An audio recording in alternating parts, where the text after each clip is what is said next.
like to share a quick message from one of our sponsors, which is Dow, and just really grateful for Dow in providing not only the resources, the funding, but also employees and believing in the work that we do so that we can continue to present material like this. So please take a moment, enjoy the video that we have, and then from it, we'll get started on our session. Okay? So here is a quick little promo video from Dow. At Dow, wonder is the foundation of every great achievement. It's what bonds us together, pushes us to keep finding solutions, and lets us create something from nothing. Without that spark, there is no science, no creativity, no thirst for knowledge, or hunger for change. But with it, the breakthroughs our customers need most are just one innovation away. As we work to create a more connected world, a more circular economy, and more climate-conscious technologies and solutions, we're designing products alongside our customers with their biggest challenges in mind, so we can grow with the world around us, starting with our promise to reach zero carbon emissions by 2050. Every solution we find is fueled by wonder and powered by science. It's this fuel that drove our past and propels us to the future. Wait until you see where wonder takes us next.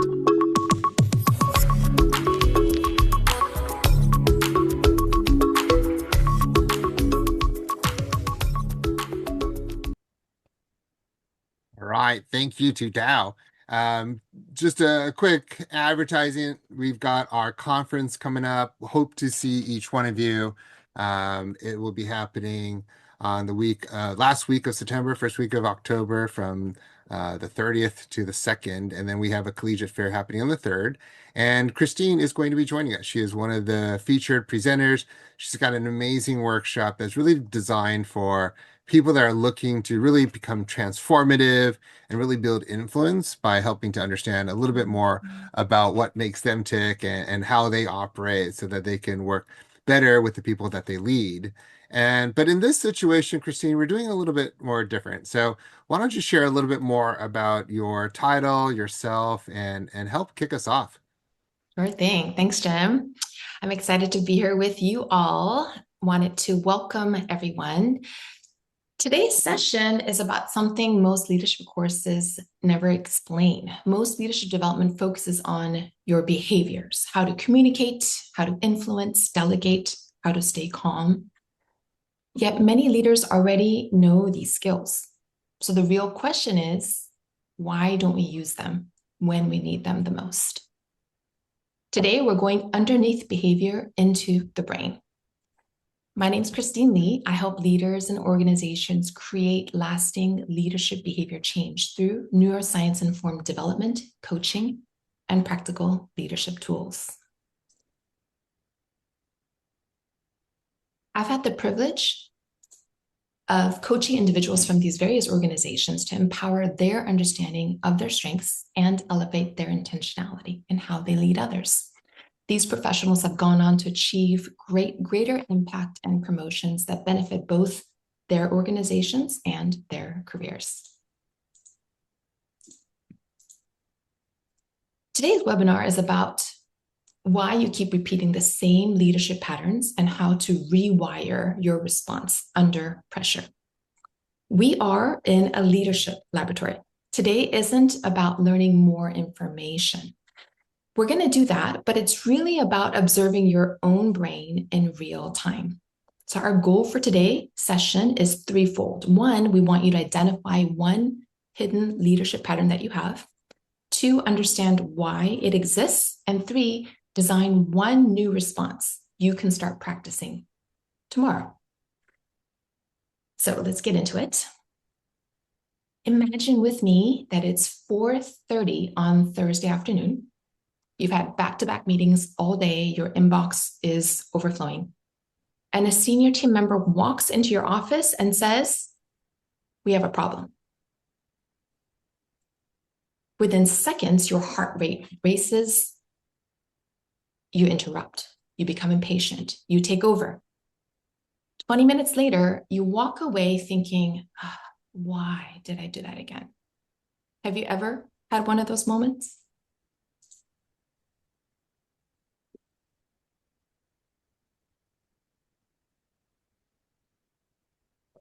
let's begin today with a quick pattern recognition poll. Which statement feels the most true to you?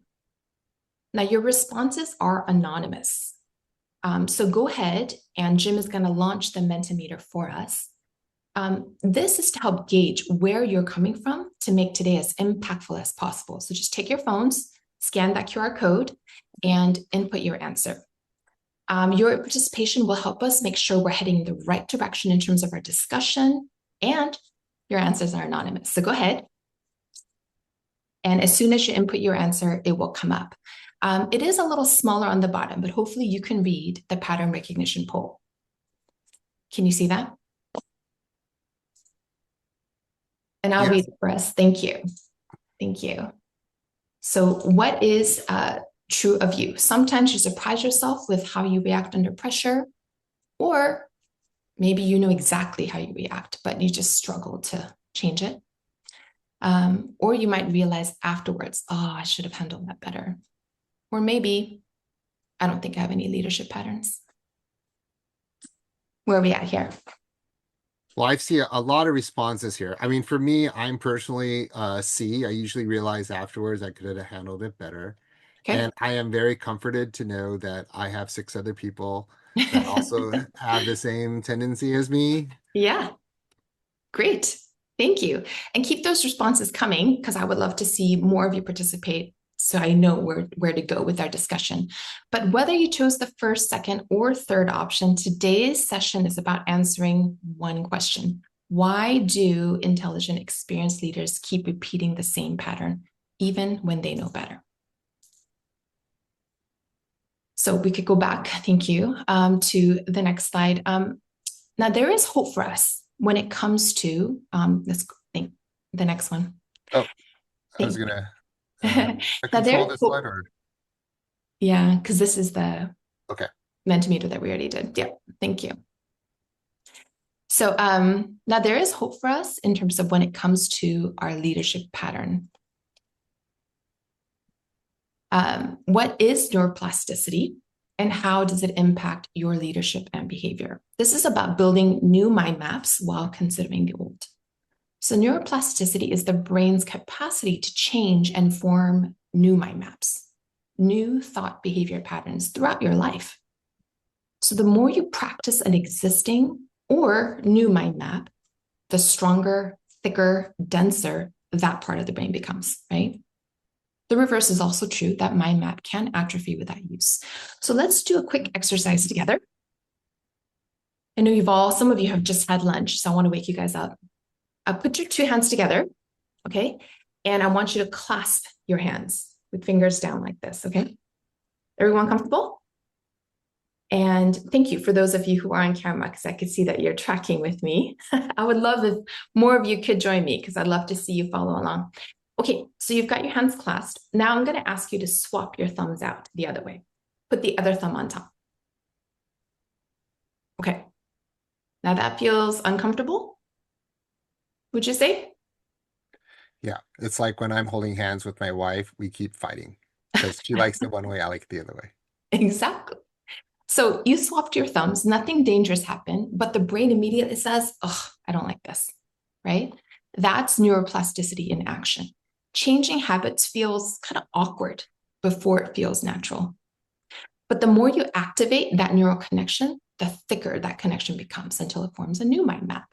It becomes a well-traveled course with grooves on your brain, right? So your existing mind maps are the reason why you default to your same behavior patterns, but you're not bound to them. Neuroplasticity is the reason why you're able to change and form new mind maps, forge a new way forward. Now, your brain loves efficiency, sometimes even more than accuracy. So this is the reason why changing your thumb position in your hand feels uncomfortable. The brain wants to conserve energy, but you're forcing it to expend energy when you practice a new habit. So when the pressure is on, there is no way you have extra energy to spend on practicing a new habit. What's more, when you're under pressure, the amygdala of your brain gets activated. Your amygdala is a small part of your brain. It is that tiny lime green organ that you see. It's small, but it's got a big job. It's a major processing center for emotions, and it activates your fight or flight response. You may even freeze, fight or flight or freeze. It also links your emotions to many other brain abilities like memory, learning, and your senses. If you've had trauma or abuse in your life, your amygdala is actually enlarged. But the amygdala activates your fear response, and this is your antenna.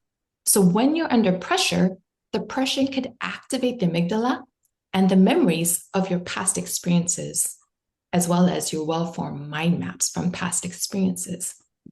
That's what's going on when you're under pressure, but that's not all. When you're under pressure, that leadership pressure is processed by the brain similarly to many other forms of perceived threat, like a saber-toothed tiger that's about to get you, right? So now you have this heightened emotional activation that impairs your prefrontal cortex, which is the executive function control of your brain, right here behind your forehead. So when your prefrontal cortex is impaired, it's going to reduce access to your reflective thinking, logical thought process. So this sets the stage for your well-established patterns to emerge when you're under pressure. Your amygdala and emotions stimulate your default response and memory. Your impaired prefrontal cortex can't help you choose a different response. So that's the neuroscience of why we repeat the same patterns when we're under pressure. So what can we do? Are we doomed to our existing mind maps from the past when the pressure is on? It would seem so, but we're actually not. There is hope. And let's go ahead and look at that next Mentimeter poll, Jim, if we could. Yep. And take your phones, answer this with me. When you're under pressure, you are most likely to. And go ahead and scan that and tell me what your response is. Are you most likely to become controlling, to avoid difficult questions, to overthink? I see an overthinker. I'm that way too. Do you people please? Do you become defensive? So I'd really like some audience participation today. Your responses are anonymous. There are no right answers here. This webinar is about understanding, not judging our patterns. But knowing yourself, understanding your starting place and default response is the best way to begin to grow and change. So go ahead, keep that anonymous poll going, input your answers, and let's get a sense of our audience. Which pattern shows up most often for you? I'll give you 10 more seconds. This is your leadership pressure pattern. It's not who you are, it's what you automatically do because of your existing mind maps. What do you think, Jim, about what we're seeing here? Well, we've got a lot of people that tend to overthink. And then we've got Clarence that's shared in the chat box, like he does number two, but it looks like he just shuts up, right? Avoiding difficult questions. And we've got a fair amount of people also becoming defensive and avoiding difficult questions. And for me, I'm looking back at like the hand holding, like example exercise that you got us through. And I think like when I did that, like I was overthinking. I was like, why does this feel uncomfortable? Blah, blah, blah, blah. And then my next step was like, I wanted to then fix it back and give a lot of excuses and why I want to do that. So then I think like secondary for me was to become defensive. So I'm in good company again. I am the most popular answerer, maybe not the most popular person, but the most popular answerer in a way. So is that normal, Christine? Like, what do you tend to see? Yeah, no, I see things. I think it also depends how many people are answering, right? I think I've seen a definite variety of responses. I tend to think that among the engineering crowd, I'm not surprised by the overthink response, Hmm. which says, yeah, and I'm that way as well. So now we're getting a little bit of a sense of what you do under pressure. Now we're going to dig a little deeper. Okay, why is this the case? And where is the hope in this? Yeah, existing mind maps, but let's dig deeper. Why? This is the behavior iceberg. As you know, with icebergs, what's visible is just a fraction of what lies underneath the waterline. So what others see is your behavior, your performance, but what actually drives your behavior and leadership is underneath the waterline. So the bottom line is this: your emotions, thoughts, beliefs, self-narratives, and your identity. That's what's driving your leadership behavior. You can't see it. And if we only work on the behavior, we're only working at the surface. And you could tell a controller to delegate, or a pleaser to set boundaries, or avoider have the difficult conversation. You could tell them that. But if their beliefs and their identity remains, I have to be in control, I have to be liked, conflict is not safe, then the old behavior has a very powerful reason to return. So when you're under pressure, your brain will short circuit what you know and automatically activate your deeper default well-worn mind maps. So we're going beyond behavior today. Like I said, lasting change happens when we understand and reshape what's beneath the surface. So that's the hope. If you change the inside, you'll transform the outside. Your growth opportunity isn't understanding your emotions. It's not saying do everything your emotions dictate, but notice your emotions and understand that emotions are data. You should take it into account because your emotions often reveal your thoughts, your beliefs, your self-narrative. And a better understanding of these can help you formulate a strong sense of identity and who you are that actually move you forward. So looking at the pressure patterns that you have begun to identify, let's now dig a little deeper and look at your internal story. If you think about when there's perceived pressure, it triggers your internal story. This is your belief, your self-narrative, which sparks your emotion, leads to the same behavior. Now, these are some possible internal stories for the pressure patterns that we talked about. Do these resonate? Yeah? Yep. Thank you for those of you. I love the visual. Come on, guys, come off camera. I'd love to see more of you. Okay, so now let's get into your internal story. And there's a specific term that I want to use here. And that is adaptive assumptions. So we all develop assumptions about ourselves and the world based on our experiences. This concept is from the work of Dr. Colleen Lightbody, MCC. Your internal story, your adaptive assumptions are beliefs that you have about yourself and about life that helped you succeed in one season of life, but now limit you in your next season. They're called adaptive because they were often intelligent responses to a previous environment. They helped you stay safe, successful, or connected during your developmental years. Your adaptive assumptions are based on your past experiences, especially emotionally significant ones. So if you had a critical parent, your adaptive assumption might be, I must never make mistakes. Now that's adaptive because it probably helped you not make mistakes, perform well, and avoid criticism.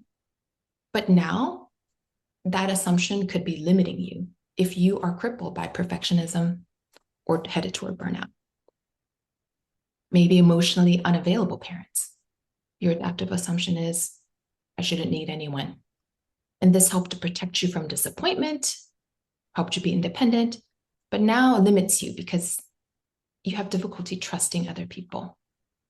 So here are some examples of assumptions that helped your nervous system to survive in the past. The problem is that the brain keeps applying yesterday's rule to today's environment. And your brain, remember, values efficiency over accuracy. So instead of evaluating every situation from scratch, it relies on your existing neural pathways. So over time, neurons that fire together wire together. So your brain interprets new events through old assumptions, your existing mind maps. Your adaptive assumption and mind maps become the lens through which you view life. In effect, distortions. So for example, if someone who assumes people are judging me, they may interpret a colleague's neutral facial expression as criticism. Now, the brain isn't lying. It's predicting based on your prior experience. Your adaptive assumptions remain strong and distort your reality. So this is your leadership loop. This is the reason why you get stuck repeating the same pattern. Think about the last time that you regretted how you responded as a leader. On your worksheet that you downloaded, hopefully via email, it talks about this. When are you feeling the pressure, right? Now, you're going to get out of today's time what you put into it. So I encourage you to be brutally honest with yourself. I'm not here to get you or blame you. You're safe. But think about the last time you regretted how you responded as a leader.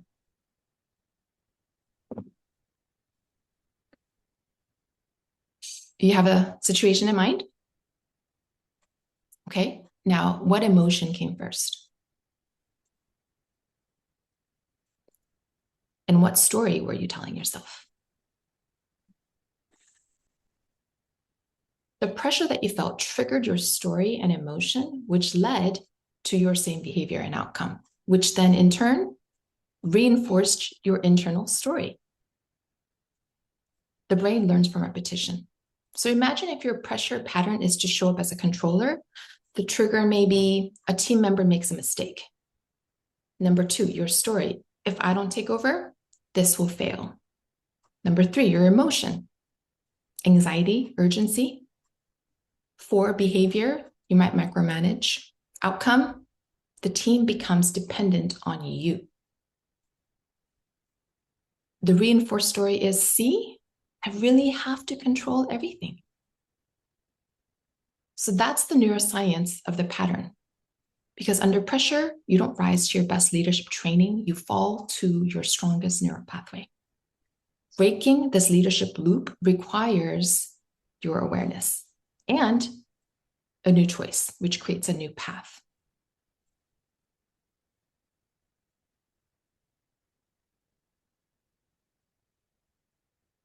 So what if your leadership problem isn't actually the behavior?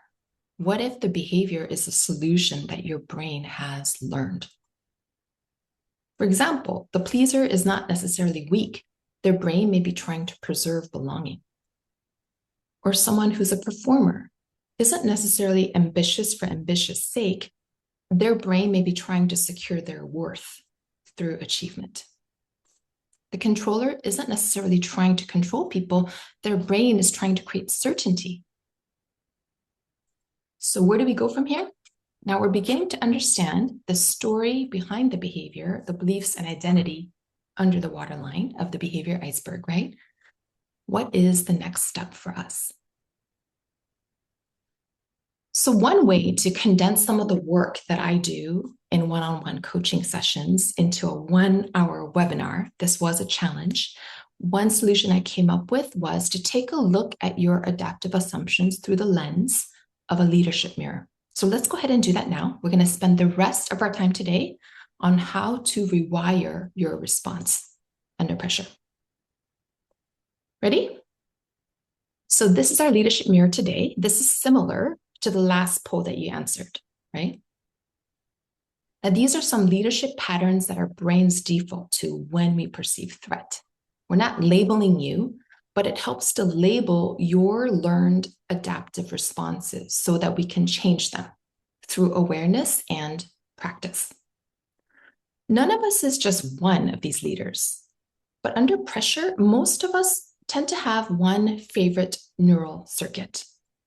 Which one is yours? Some of you picked one earlier, so that might be you under stress, so you can go with that. But I want all of you to identify which one is your leadership pressure pattern. But here's a more interesting question. Why do you become that person under pressure? We're going to go deeper one more time. Why does one leader take control? Someone else avoids conflict. Another one becomes defensive.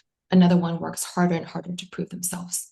That's the visible part of the behavior iceberg. Underneath the behavior is a story. And we're going to spend a few minutes unpacking each one. So as we do, I want you to consider if this is you and what you want to do about it. Are we tracking here? Jim, how are we doing?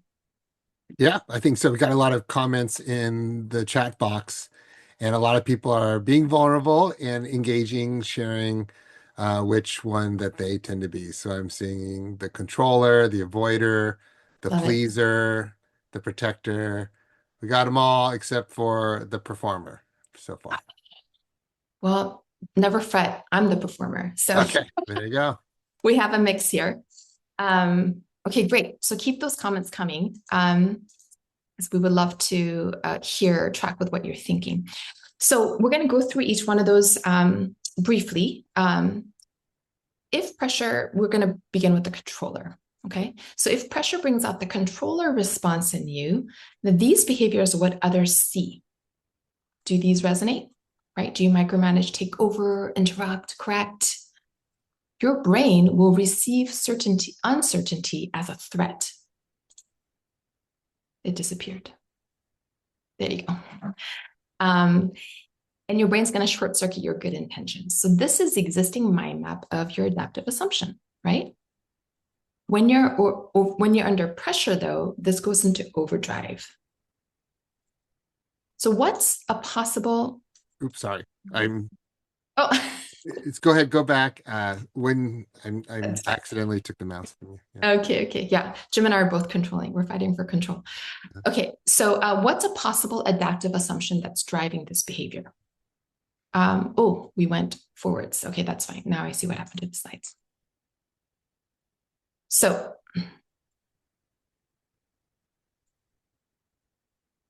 now what is the controller behavior costing you, right? Besides the burden of your team depending on you overly, is there also lower innovation and ownership of your team? Are you headed toward burnout? If this is you, reflect on that reflection question of what are you trying to protect? Is it certainty, your credibility, your team, your reputation, sense of safety, something else? And how can you flip the script? What is the reframe?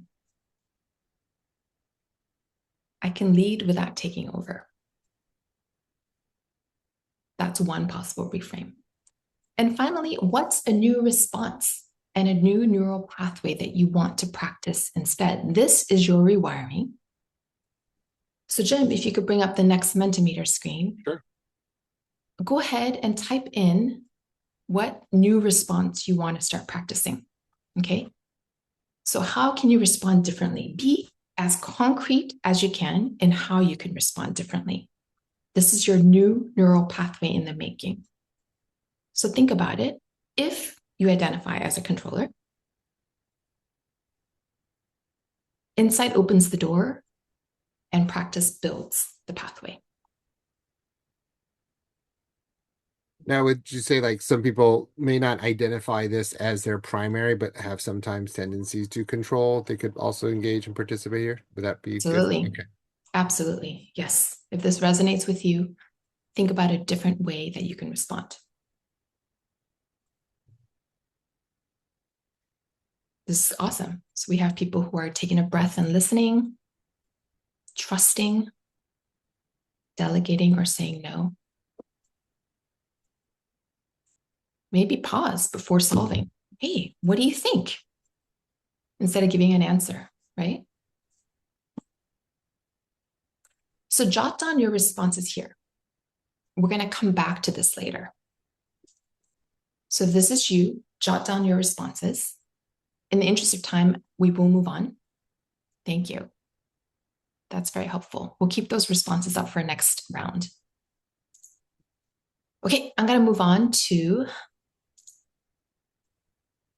the pleaser. So this is our second pressure pattern, leadership pattern. Everyone needs to be happy with me. So you may avoid conflict. You may have a hard time giving honest feedback. Overcommit, struggle with boundaries. What's happening is that your social brain is equating rejection with danger. Approval becomes a safety strategy for you. Possible adaptive assumption might be, I must be liked. Conflict costs me connection. It's too dangerous, right? You can't go there. What is it costing you? Low accountability. People may be resenting you. The expectations get confusing and decisions get delayed. So a reflection question for you, is what conversation are you avoiding? Think about that.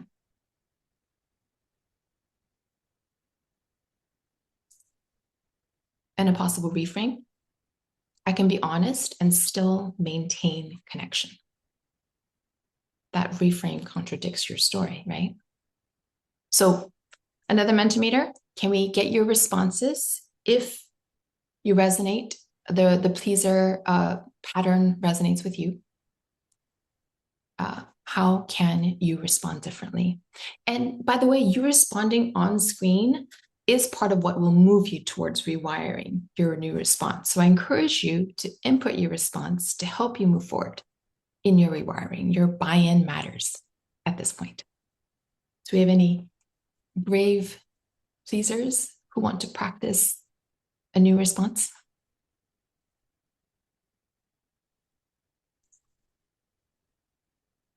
I think we had a few pleases in the room.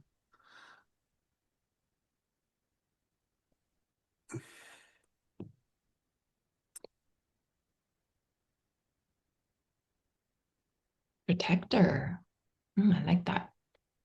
So does that mean you're protecting the relationship and the person you're speaking the truth to, maybe? I may be reading between the lines. But protector sounds better than pleaser for sure, right? There's intent and purpose there. I'll tell you, like when I have protector tendencies, usually happens with like my parents, I'll say. And there's a tendency for me to like say yes to things that I don't want to.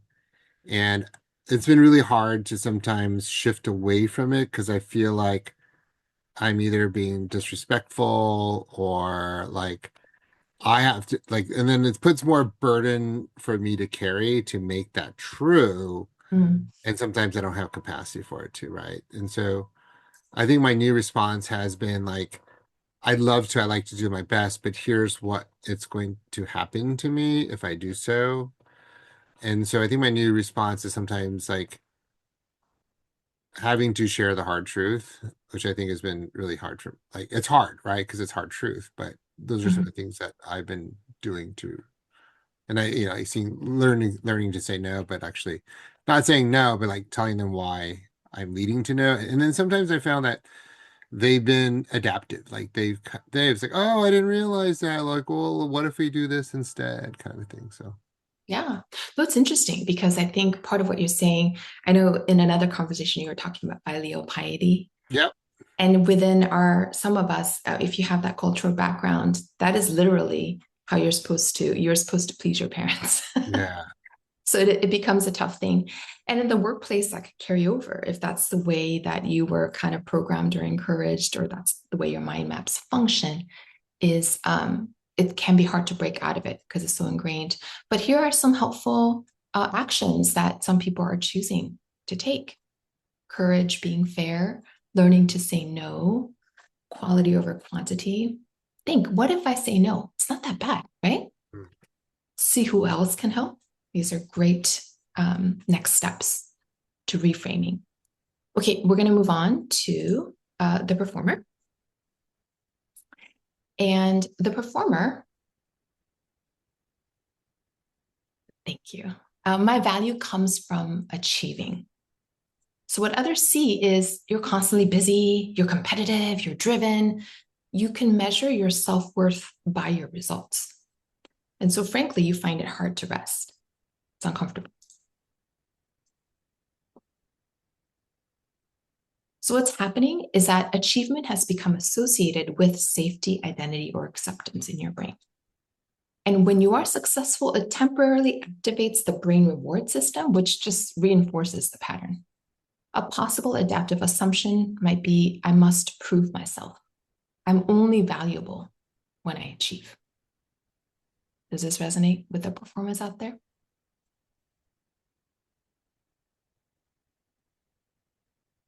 What is it costing you? You may be headed towards burnout. You may be very impatient with people who don't perform, who don't meet your standards. Your team may be exhausted trying to keep up with your demands, and you never celebrate because it's never good enough. So, frankly, you're no fun to be around. right?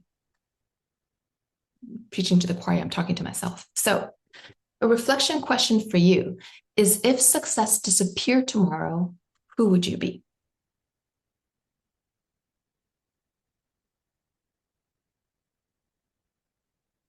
Think about that.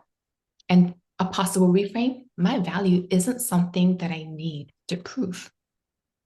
I can focus on contributing.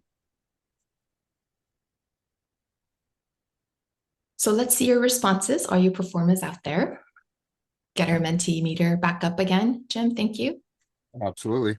And what is a new response as a performer? And be as concrete as you can. Because again, we're trying to rewire our new response. And the more you practice saying it, typing it, thinking about it, this will all help you form that new habit. So, what is a new neural pathway you'd like to practice as a performer? Quick question though. In the chat box, there may be some people that share that they don't resonate with some of these. Is that okay? Like, there's nothing wrong with them, right? Oh, yes. If that was not clear, Yeah. most people, they probably one resonates with them strongly, maybe two. Okay. I don't expect that all five resonate. Some of them are contradictory, actually.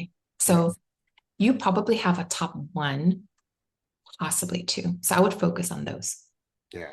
Okay. So you don't have to have all of these, all six of these, or five of Yeah. these, but Yeah. yeah. I don't think anyone does. Okay. It's Good. probably going to be one or two.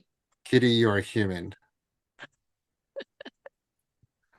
We all share our strengths and we all share our faults. So Mhm. evenly distributed, hopefully. So this is great. I am enough. I'm seeing it twice. Letting go is beautiful. Thinking about others. That's interesting. It's okay to have weaknesses. We were just saying that, huh? We all have weaknesses. I belong. Not because you perform, you just belong. You already do. You don't have to prove that you belong, right?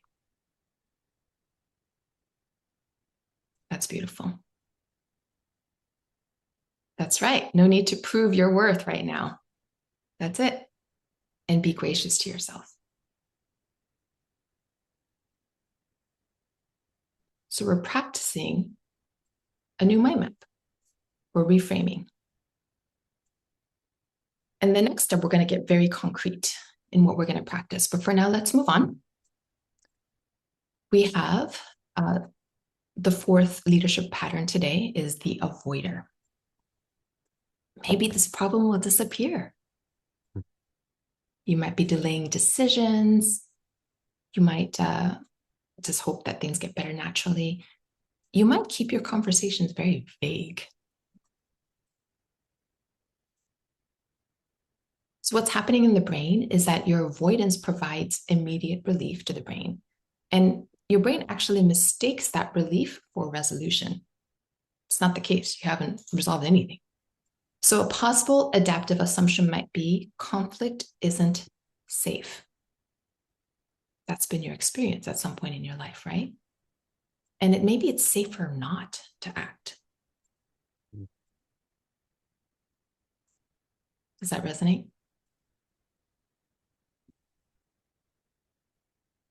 Okay. And what is the avoiding leadership pattern costing you? Your problems grow. Trust decreases. Your team's frustrated with you. And you're definitely losing out on opportunities, right? You're avoiding the problem. You're also avoiding the opportunity. So, reflection question for you: if this is you, then what are you postponing because it feels uncomfortable today? What are you postponing? Think of a conversation, a situation that you are postponing. It's just too uncomfortable. And as you think about that,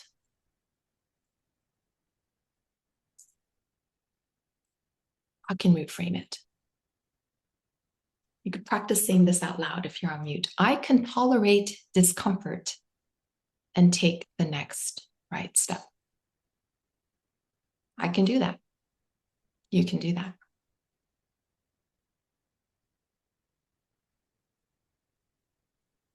You just have to practice it. And formulating a new response will help you form and substantiate that mind map. So our last mentee of the five types, if you can get that up, for all you avoiders out there, what is a new neural pathway that you would like to practice? So let's see some of your thoughts here. What do you think, Jim? So you would just do it. I I don't love know. it. I love it. Who's from Portland here? Who's coming from Nike Town? Yes. But again, going back, Christine, like, you mentioned earlier, we know what to do. So I don't know if any of these like new responses are new, right? It's just we have to feel uncomfortable putting our thumb the other way around Yes. to actually, I think, pull it off, right? Literally, the band-aid and stuff like that. So any Yep. guidance here? Like we all, I think, you mentioned as you started, we all know what to do, and you're helping us to see like what that maybe neurological pathway you're helping us to build. But, how do we make sure that this becomes a practice versus a conceptual activity that we do? Exactly. Thank you for that. We are moving on to exactly how we're going to practice it. Oh, okay, good. Yeah. I think what we're doing here is we're kind of digging a little bit to see what stories, what adaptive assumptions is driving it. And really, the most impactful to answer your question of how to change is to formulate a sense of identity, a sense of who you are, and let your actions flow out of that. So we are still talking about actions, just do it is an action. But what we're focusing on is what's underneath the waterline is I can. I can have these tough conversations, right? You can be uncomfortable and still take the next right step, is what we talked about for the avoider. De-stress is an interesting theme that I'm seeing here. So maybe de-stressing will help you not avoid. Work on it for 5 minutes. I love that as well. It's a great way of helping you move in the right direction. Take that first small step, maybe within the first 24 hours, work on it for 5 minutes. And actually, there is one more I forgot. So let's go back. The avoider. We will get to how to rewire because we are running low on time. So I'm going to blow through this one kind of fast. The last one is the protector. I must protect my position. You get defensive. And you basically interpret criticism, failure, rejection as a threat to your identity rather than information. In your possible adaptive assumption, I can't let people see me fail. I must protect myself from being wrong. There may be other assumptions, but these are some of the ones that speak to a lot of people. It's costing you curiosity, reduced curiosity, collaboration from team members, innovation as well. And so, when was the last time that you said, I don't know? If this is you, and how can you stay open and curious without needing to defend yourself? And I apologize, but I'm going to skip the mentee here because I am eyeing the clock. Well, okay, let me hold on a second, Christine. Sorry I'm about that. going to switch Ooh, back. 10 minutes I left. jumped the gun. Okay, go.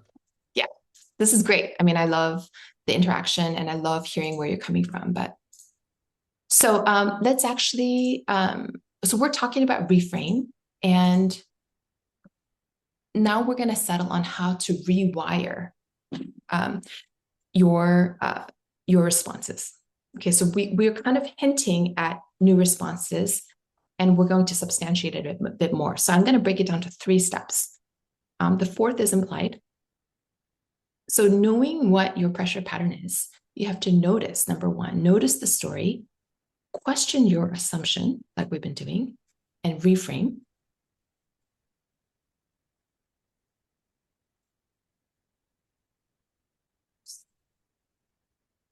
And so when you notice that you're triggered, you have to name the emotion. Like, what am I feeling? We did that earlier, right? You have a pattern, you have a story, but don't let it kick in automatically. You have to pause. So in that moment, when you're triggered, pause, You want to breathe because when you're under pressure, you want to slow your nervous system down so it doesn't kick into your learned story and behavior.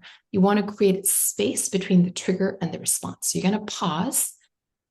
And now that you've created space for you to breathe, you can, step 3, choose, who am I? What kind of leader do I want to be? Not what does my habit want?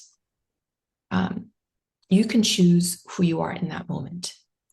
And instead of saying, I need confidence in that moment, for example, you could ask, what would a confident leader do here?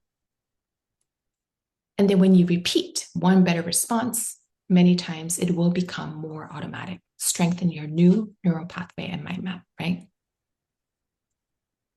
Until it becomes familiar. This is your neuroplasticity in action. This is your 90-second reset when you are under pressure. Notice, pause, and choose. This is your rewiring formula that you can practice. To simplify it even more, I'm going to break it down to this. This is our bottom line for today. How can you create one new habit? This is our goal for today. Understanding now your adaptive assumption, your old story, and the reframe. What is one new habit that you can build until that new mind map becomes strong in you? So when blank something happens, a trigger, right? That triggers your pressure. I will instead do blank. And I want this to be super concrete. So think of a situation that is triggering you or that will trigger you. You know it's going to happen. You don't know when, but it's going to happen. So when you are triggered, because it's happened before, define the trigger and then define your response. Research consistently shows that linking a desired behavior to a specific trigger increases the likelihood of carrying out the new response. So I want to encourage you to make the trigger concrete and observable, as well as your intentional response. Be very specific. It's not an intention. It's not a thought, right?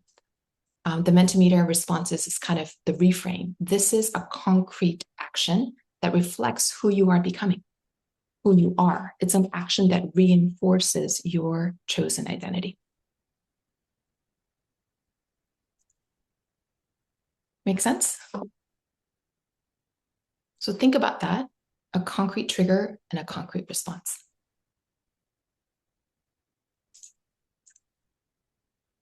Now, these reflection questions I did put in your handout that Jim emailed out to you.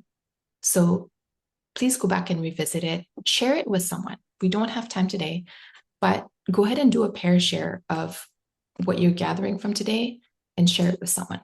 That will also help you rewire your new response. And so, sorry. So beyond behavior, change the pattern and the behavior will follow. Yes? If you have any more questions or you want to dig deeper into how to be your very best by exploring your behavior iceberg under the water, building yourself from the inside out, feel free to check out 3 Performance Systems. Explore how you can build your prism by balancing your load, etc. We are here to partner with you. And that's my contact. If you have any questions, feel free to reach out to me. And that's my LinkedIn profile as well. You can reach me there. So our last Mentimeter there for us, Jim, is I would like to hear your takeaways and any questions that you have. So go ahead and input your questions. I'm sorry, your takeaways, what you're going to do, very concrete, or just something that you learned that's been impactful. Go ahead and input that. And we'll spend the next 5 minutes just answering any questions that you might have about today's content. Feel free to just come off mute and share your question. There's some great things, Christine, in the chat box I wanted to share, Sure. like just some reflections people are giving and some reframes and what they will do. Love it. And it's great, right? Kenya's sharing, Tara's sharing, Clarence is sharing, and it's encouraging, right? Because then we're more motivated, and from your conversation, we're a little bit more inspired, maybe to take ownership and to take the next steps in order for us to do so. But yeah, if anybody has questions that they like to ask, or they would like to, maybe get some clarity, feel free to throw it in the chat box, or feel free to come off mute and feel free to raise your virtual hand, and we would definitely love to have you share as well. So, any thoughts, questions, or even just what are some ahas? But I love the takeaways that I'm seeing in the conversation. Yeah, Clarence. I couldn't help laughing or smiling about the I don't know. I don't know a lot. But what's interesting is that people confide, whether they feel or have confidence or trust, or it's a safe space to air things. And, sometimes I feel like, while I may not have an answer, it's that listening part and being able to say, I hear you. I might not have an answer, but what if, right? And so it's interesting and just learning that level of awareness to be able to reframe um, a response, right? I kind of focused on that avoidance thing because, avoidance is or conflict is painful. And so, and I think I started the chat, my responses with, I don't trust myself sometimes to just blurt out a response, but I think a measured response also reflects on a little bit of the maturity that, folks appreciated me, and then being able to continue to cultivate that response and that conversation with whether it's a work problem or a personal problem that is being shared. It's phenomenal. Thank you, Clarence. That's really what this is about, is creating that safe space for you to kind of process and also take a look at your thoughts. Like, we're just busy thinking and doing and living.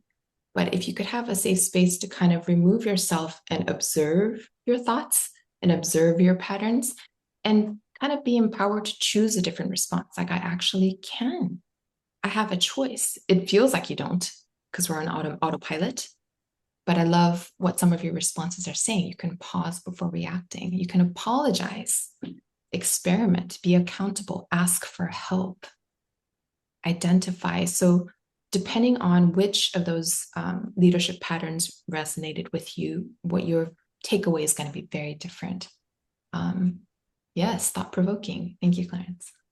Any other thoughts before we close for today? There is a poll I see. This is a feedback survey to, let's say, Snow, if this was a helpful webinar for you. So please feel free. We would actually appreciate your response. So if you could take a minute to do that. Any other thoughts or questions before we close? Yeah, it will take a lot of practice. Start small, concrete trigger, concrete response, and small things on repeat. But now you have the awareness and you have the intentionality, right? So that's where it begins. And let me know how it goes. I would love to hear how this practice goes for each of you. Okay. Thank you, Christine. Sure. Thank you, everyone. Thanks so much, Christine. And thank you, everybody, for jumping on, joining. I know we're coming up close to the time here. And I'm going to put in Christine's contact information also in the chat box. So feel free to reach out if you have questions, and definitely there's some things that she can clarify. But also, we hope that you can join us at the conference coming up at the end of September, where she'll be presenting more on leadership skills, as well as a neuroscience-based discussion and conversation webinar as well. And if you liked it, feel free to share our webinar to some of your friends. We'll be uploading the video of it this week, and then you should be able to find it next week. So